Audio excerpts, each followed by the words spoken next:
కాంగ్రెస్ ప్రభుత్వం వల్ల రైతుల పొలాలు ఎండిపోతున్నాయని, పంట నష్టం జరుగుతుందని పొలం బాట పట్టారు మాజీ సీఎం కేసీఆర్.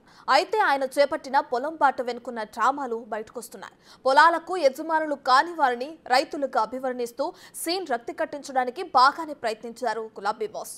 కానీ అసలు విషయం బయటికి పొక్కడంతో హతవిధి అనుకోవాల్సి వస్తుంది పాపం.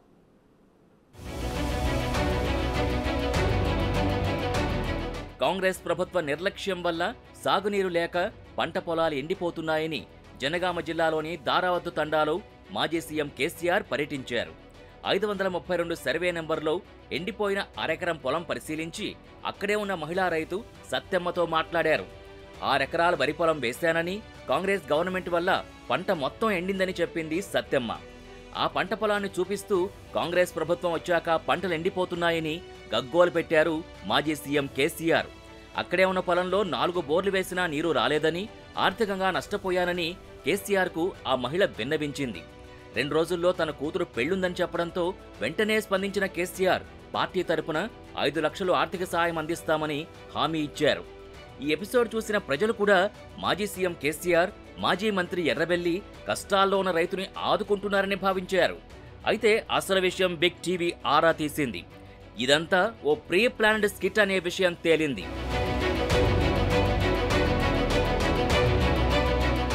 మాజీ మంత్రి ఎర్రబెల్లి దయాకర్ రావు బాధిత మహిళా రైతు పేరుతో సత్తెమ్మను ఆర్టిఫిషియల్ గా అరేంజ్ చేశారని తెలిసింది. సత్తెమ్మకు ఉన్నదే 2 ఎకరాల వ్యవసాయ పొలం.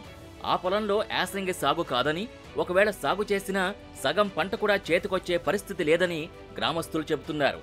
ఇక కేసీఆర్ కి చూపించిన 4 బోర్లు సైతం సత్తెమ్మకు అల్లుని వరుసైన భానోత్ కిరణ్ కు చెందిన 15 గుంటల భూమి.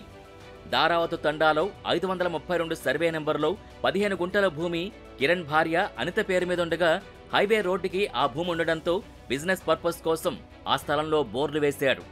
అక్కడ వేసిన బోర్లకు కేసీఆర్తో మాట్లాడిన మహిళా రైతు సత్తెమ్మకు అసలు సంబంధం లేదు. 6 ఎకరాల వరి పొలం సాగు చేయగా 6 ఎకరాలు ఎండిపోయిందని సత్తెమ్మ చెప్పింది కూడా మాజీ మంత్రి ఎర్రబెల్లి డైరెక్షన్లోనే అని తెలిసింది. సత్తెమ్మకు 2 ఎకరాలకు మించి భూమి లేదు. అందులో 5 గుంటలు మాత్రమే ఎండిపోయింది. అది కూడా బోరు నీళ్లు పారించకపోవడంతో ఎండిపోయినట్టుగా తెలుస్తోంది.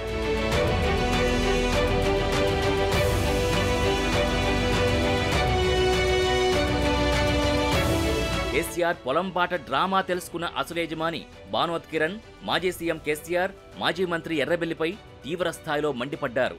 అసలు సత్తెమ్మకు సంబంధం లేని పొలం విషయాన్ని ప్రస్తావించారని, నష్టపరిహారం పేరుతో డ్రామాలాడారని మండిపడుతున్నారు. నిజంగా కేసీఆర్ నష్టపోయిన వాళ్ళకి పరిహారం ఇవ్వదలుచుకుంటే 4 బోర్లు వేసి నష్టపోయిన తనకి పరిహారం ఇవ్వాలని డిమాండ్ చేస్తున్నారు. నా బోర్ పోకలు మీరు చూపించడానికి మీరెవరు? నా భూమిలో రావడానికి మీరెవరు? మీకు ఎవరిని అడిగిపోయి మీరు ఈ పరిచయం తీసుకున్నారు? కేసీఆర్ నా భూమిలోకి రావడం ఏంది? దయాకర్ రావు రావడం ఏంది? హరీష్ రావు రావడం ఏంది? సత్యవతి రావుతో రావడం ఏంది? నా భూమిలో వచ్చి మీరు సాయం చేసిన నాకు సాయం చేస్తే నాకు సంతోషం ఉంటుంది, కానీ వేరే వాళ్ళకి సాయం చేసి వెళ్ళిపోతే మరి మాకు చుచ్చు పెట్టి మీరు పోయి బంగాళాలో కూర్చుంటే ఎట్లా మా పరిస్థితి? అది ముచ్చట మాత్రం నేను డైరెక్ట్ చెప్తున్నా. ఒకటి చేయాలదలుచుకుని ఉంటే అందరికి సాయం చేయండి. మాదొక్కటి పంట నష్టం అనేది అందరికి ఇవ్వాలనుకున్నారు, అందరికి ఇవ్వండి. మీరు పార్టీ నుండి ఫండ్ ఇస్తా అంటారు, ఇవ్వండి, సంతోషమే. ఇలాంటి ఉన్న ప్రభుత్వం కూడా కొద్దిగా తెలుసు, అరే వాళ్ళు సొంత పార్టీ నుండి పండిస్తున్నారని. మీరు ఇచ్చే కృషికి ఎతడి ఉన్న పార్టీ వాళ్ళు కూడా సంతోషంగా వాళ్ళు కూడా సహకరించి వాళ్ళు కూడా మాకు కూడా కోఆపరేట్ చేస్తారు. ఈ ఒక్క తంతు చూస్తుంటే అర్థం కావట్లేదు. అధికార ప్రభుత్వంపై రైతుల్లో వ్యతిరేకత తీసుకురావాలనే తపన. గులాబీ బాస్ ఆడే ఇలాంటి నాటకాలకి అరువు ఆర్టిస్టుల పర్ఫార్మెన్స్ ఎంత గొప్పగా ఉంటుందో చెప్పాల్సిన అవసరమే లేదు కదా.